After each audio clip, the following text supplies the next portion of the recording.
오늘도 성령 충만을 사모하여서 새벽을 깨우며 기도의 자리에 나오신 모든 대항의 가족들 사랑하고 축복합니다. 사랑과 은혜가 풍성하신 하나님 아버지, 우리의 삶을 지키시고 인도하시니 참으로 감사드립니다. 날마다 하나님의 뜻을 온전히 이루어 주시고 날마다 하나님의 형상을 닮아가게 하옵소서. 담임 목사님과 원로 목사님의 건강을 회복시켜 주시고 힘과 능력을 더하여 주옵소서. 모든 성도의 삶을 지키시며 믿음 안에서 참된 기쁨을 누리는 삶 살아가게 하옵소서. 군 복무 중인 주의 자녀들, 해외 나가 있는 자녀들을 눈동자와 같이 지켜주시고 대입 수능을 앞두고 있는 자녀들의 건강을 지켜 주옵소서. 선교사님들의 모든 사역 위에 기름 부어 주옵소서.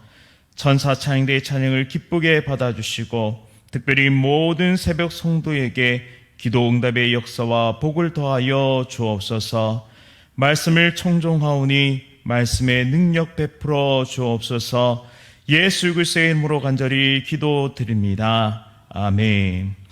오늘 하나님께서 우리에게 주시는 말씀은 사무엘하 3장 6절부터 21절까지의 말씀입니다. 사무엘하 3장 6절부터 21절까지의 말씀, 구약성경 467면에 있습니다. 사무엘하 3장 6절부터 21절까지의 말씀 한 절씩 교독하실 때 살아계신 하나님의 음성 들으시기 바랍니다. 사울의 집과 다윗의 집 사이에 전쟁이 있는 동안에 아브넬이 사울의 집에서 점점 권세를 잡으니라. 사울에게 첩이 있었으니 이름은 리스바요 아야의 딸이더라. 이스보셋이 아브넬에게 이르되 내가 어찌하여 내 아버지의 첩과 통관하였느냐 하니 아브넬이 이스보셋의 말을 매우 분하게 여겨 이르되 내가 유다의 계머리냐? 내가 오늘 당신의 아버지 사울의 집과 그의 형제와 그의 친구에게 은혜를 베풀어 당신을 다윗의 손에 내주지 아니하였거늘 당신이 오늘 이 여인에게 관한 허물을 내게 돌리는도다. 여호와께서 다윗에게 맹세하신 대로 내가 이루게 하지 아니하였다며 하나님이 아브넬에게 벌 위에 벌을 내리심이 마땅하니라. 그 맹세는 곧 이 나라를 사울의 집에서 다윗에게 옮겨서 그의 왕위를 단에서 브엘세바까지 이스라엘과 유다에 세우리라 하신 것이니라 하며 이스보셋이 아브넬을 두려워하여 감히 한마디도 대답하지 못하니라. 아브넬이 자기를 대신하여 전령들을 다윗에게 보내어 이르되 이 땅이 누구의 것이니까? 또 이르되 당신은 나와 더불어 언약을 맺사이다. 내 손이 당신을 도와 온 이스라엘이 당신에게 돌아가게 하리이다 하니 다윗이 이르되 좋다. 내가 너와 언약을 맺거니와 내가 내게 한 가지 일을 요구하노니 나를 보러 올 때에 우선 사울의 딸 미갈을 데리고 오라. 그리하지 아니하면 내 얼굴을 보지 못하리라 하고 다윗이 사울의 아들 이스보셋에게 전령들을 보내 이르되 내 처 미갈을 내게로 돌리라. 그는 내가 전에 블레셋 사람의 포피 100개로 나와 정혼한 자니라 하니 이스보셋이 사람을 보내 그의 남편 라이스의 아들 발디엘에게서 그를 빼앗아 오매 그의 남편이 그와 함께 오되 울며 바후림까지 따라왔더니 아브넬이 그에게 돌아가라 하매 돌아가니라. 아브넬이 이스라엘 장로들에게 말하여 이르되 너희가 여러 번 다윗을 너희의 임금으로 세우기를 구하였으니 이제 그대로 하라. 여호와께서 이미 다윗에게 대하여 말씀하시기를 내가 내 종 다윗의 손으로 내 백성 이스라엘을 구원하여 블레셋 사람의 손과 모든 대적의 손에서 벗어나게 하리라 하셨음이니라 하고 아브넬이 또 베냐민 사람의 귀에 말하고 아브넬이 이스라엘과 베냐민의 온 집이 선하게 여기는 모든 것을 다윗의 귀에 말하려고 헤브론으로 가니라. 아브넬이 부하 20명과 더불어 헤브론에 이르러 다윗에게 나아가니 다윗이 아브넬과 그와 함께한 사람을 위하여 잔치를 배설하였더라. 아브넬이 다윗에게 말하되 내가 일어나 가서 온 이스라엘 무리를 내 주 왕의 앞에 모아 더불어 언약을 맺게 하고 마음에 원하시는 대로 모든 것을 다스리게 하리이다 하니 이에 다윗이 아브넬을 보내매 그가 평안히 가니라. 아멘. 무엇을 의지하십니까? 무엇을 의지하십니까? 라는 제목으로 말씀을 선포하도록 하겠습니다. 한 사람의 인생을 이끄는 것은 그 사람이 무엇을 인생의 가장 귀한 것으로 여기는지에 따라서 달라지게 됩니다. 인생의 절대 순위에 무엇을 1위로 놓는가에 따라서 한 인생의 방향이 달라지는 것이죠. 어떤 사람은 물질을 1순위로, 어떤 사람은 사람을 1순위로, 또 어떤 사람은 지위와 권력을 1순위로 그렇게 살아갑니다. 때로는 자신의 육체를 의지하기도 하고, 때로는 자신의 머리를 의지하기도 하고, 때로는 자신이 가진 그 어떠한 것을 의지하기도 하죠. 무엇을 원하든지 그 사람의 원동력이 되는 것은 그 사람이 원하는 1위, 내 삶의 가장 소중한 것이 무엇이냐에 따라서 그 갈림길이 갈라진다고 볼 수 있겠습니다. 그런데 문제는 이 땅의 것을 원동력으로 삼으면 그것은 반드시 고갈함이 있다. 또한 이 땅의 것을 욕심내기 시작하면 결코 만족함이 없다라는 사실이죠. 오늘 본문에는 군 사령관이었던 아브넬과 그리고 그가 세운 사울의 아들 이스보셋 그리고 다윗 이 세 사람을 중심으로 사건이 전개되고 있습니다. 아브넬은 사울이 죽었을 때 그의 아들 이스보셋을 왕위에 올리게 되는데요. 하지만 그것은 절대 선대왕에 대한 충성도 또한 이스보셋에 대한 충성도 아니었습니다. 철저히 자신의 탐욕과 욕망을 이루기 위한 그런 것으로 충족시키기 위해서 자신의 탐욕과 권력욕을 충족시키기 위함이었습니다. 본문 6절에 사울의 집과 다윗의 집 사이에 전쟁이 있는데 누가 점점 더 그 권세를 잡았다고 말씀하고 있습니까? 바로 이스보셋이 아니라 아브넬이었다라고 말씀합니다. 즉 자신의 소욕을 위해서 자신의 욕망을 위해서 이스보셋을 내세우고 철저하게 자신의 욕망을 채우고 있는 모습이죠. 그리고 7절부터 10절 말씀에는 이스보셋이 아브넬이 사울의 첩 리스바를 취한 일로 꾸짖자 아브넬이 격분하는 장면이 담겨 있습니다. 그리고 나라를 다윗에게 넘기겠다고 협박하게 되죠. 결국 이 말대로 그는 다윗에게 투항하게 되고 나라를 넘기게 됩니다. 그런데 이스보셋은 아브넬을 두려워해서 감히 한마디도 하지 못했다라고 말씀합니다. 이스보셋의 지적은 참으로 합당한 것이었는데요. 선대왕의 아내나 첩을 취하는 것은 당시 문화 속에서는 반역행위에 해당했습니다. 왜냐하면 다음 통치자가 그것을 승계해야 했기 때문이죠. 그런데 왕이 아닌 자가 군대 장관인 이 아브넬이 첩을 취했다는 것은 자신이 왕위를 차지하겠다는 의도를 나타내었다라고 할 수 있겠습니다. 즉 아브넬은 지금 자신의 힘을 의지하고 있습니다. 나라를 좌지우지할 수 있는 막강한 힘을 믿고 이스보셋을 업신여기고 있는 것이죠. 그리고 이스보셋은 이 일이 터지기 전까지는 아브넬을 의지했습니다.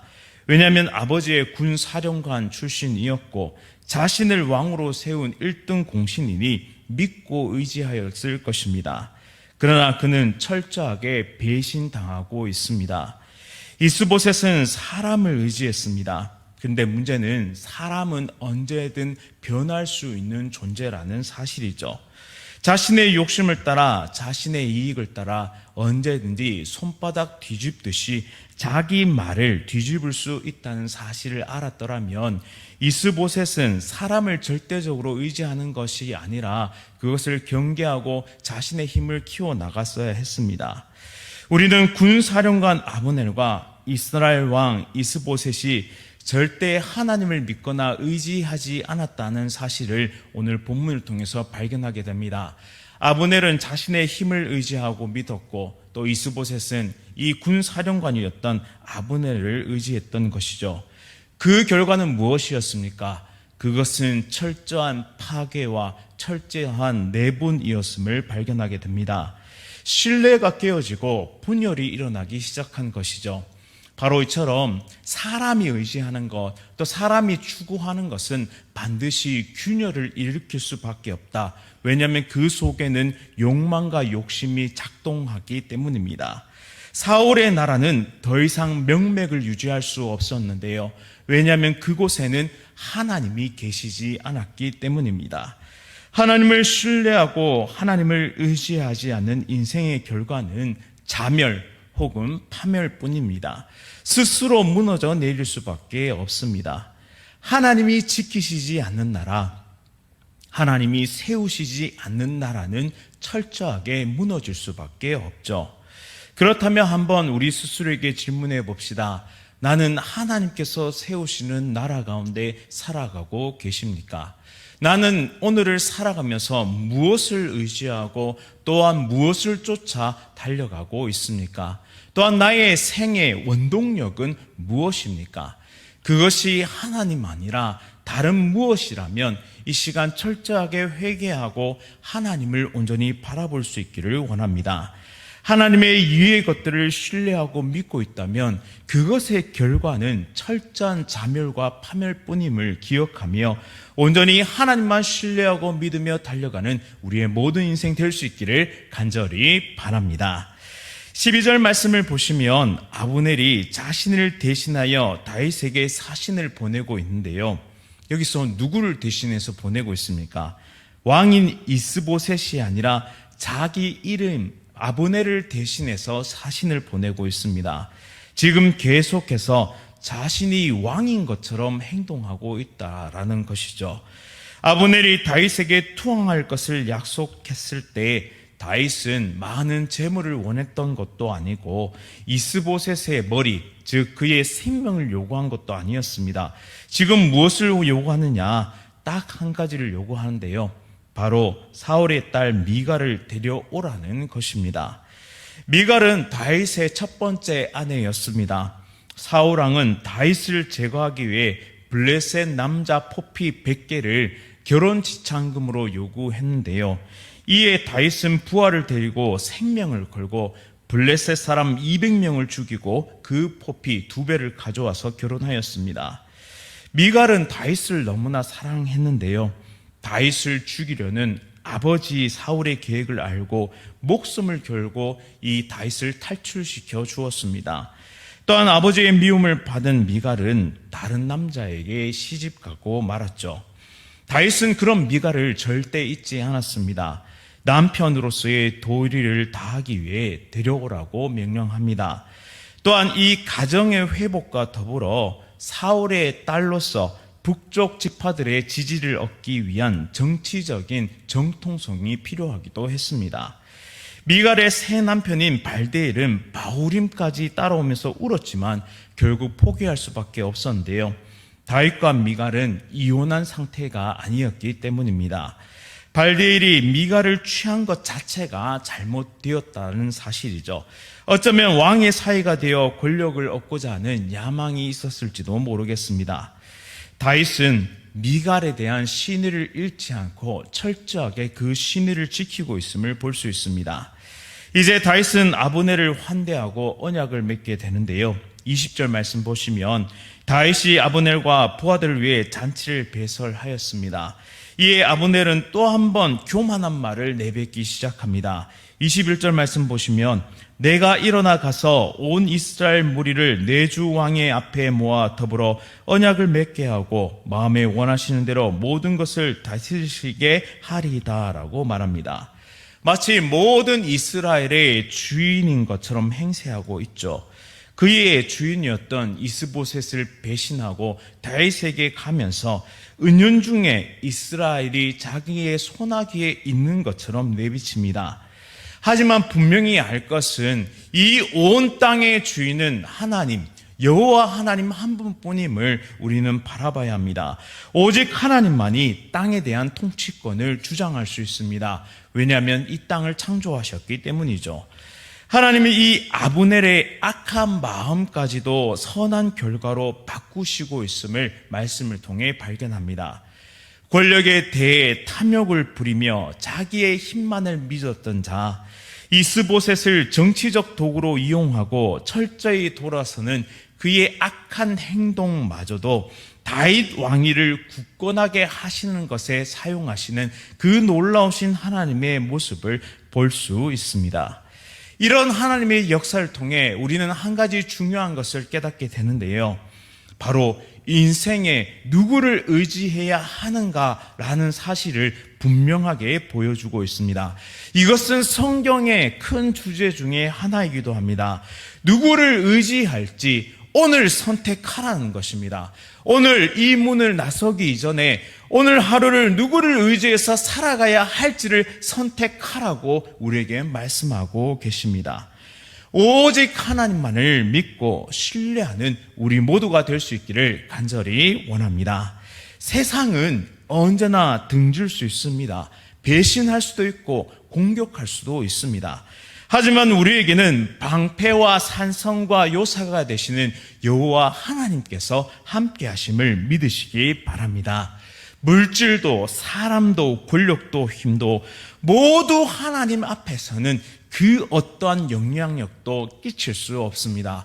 오직 하나님이 세우시는 나라만이, 오직 하나님만이 세우시는 그 가정만이, 오직 하나님이 세우시는 그 기업과 일터만이 온전히 서갈 수 있음을 믿으시기 바랍니다.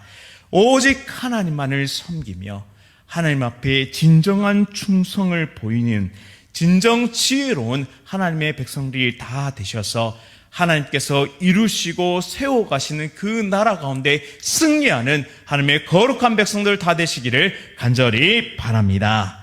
말씀을 기억하면서 함께 기도하겠습니다. 오늘 하루도 하나님과 동행함으로 승리하는 하나님의 백성들 다 될 수 있도록 인도하여 주옵소서. 오직 하나님만 믿으며 신뢰하는 우리 모두가 되게 하여 주옵소서. 우리의 삶 가운데 사람을 의지하는 모습들이 있었다면, 또한 우리의 삶 가운데 물질을 의지하고 하나님 위에 그 무엇을 의지하는 마음들이 있었다면 이 시간 용서하여 주시고 오직 하나님만 바라보게 하여 주옵소서. 인생을 살아가며 사람이 돌아서는 것들을 많이 경험합니다. 또한 인생을 살아가며 배신을 경험하고 또한 많은 어려움 가운데 처할 때도 있었습니다. 그러나 오직 한 가지, 하나님은 변함이 없으시며 우리를 끝까지 사랑하시는 분이심을 말씀을 통해 삶을 통해 깨닫게 되니 참으로 감사드립니다. 언제나 우리를 사랑하신 하나님만 바라보며 믿음의 길을 달려갈 수 있도록 인도하여 주옵소서. 인생의 모든 문제를 하나님께 맡겨드립니다. 역전과 회복의 역사들이 일어나게 하여 주옵소서. 특별히 질병으로 고통받는 주의 자녀들을 속히 회복시켜 주옵소서. 새생명 축제와 또한 직분자 선출을 앞두고 있사오니 하나님께서 능력과 힘을 베풀어 주시고 잘 준비하여 하나님을 기쁘시게 해드리는 우리 모두 될 수 있도록 인도하여 주옵소서. 오늘 하루도 말씀과 기도로 삶의 문을 여오니 내 삶 가운데 역사하여 주시고 능력과 힘을 베풀어 주옵소서. 예수 그리스도의 이름으로 간절히 기도드립니다. 아멘. 하늘에 계신 우리 아버지여, 이름이 거룩히 여김을 받으시오며 나라가 임하시오며 뜻이 하늘에서 이루어진 것 같이 땅에서도 이루어지이다. 오늘 우리에게 일용할 양식을 주시옵고 우리가 우리에게 죄 지은 자를 사하여 준 것 같이 우리 죄를 사하여 주시옵고 우리를 시험에 들게 하지 마시옵고 다만 악에서 구하시옵소서. 나라와 권세와 영광이 아버지께 영원히 있사옵나이다. 아멘. 오늘 하루도 성령 충만으로 승리하십시오.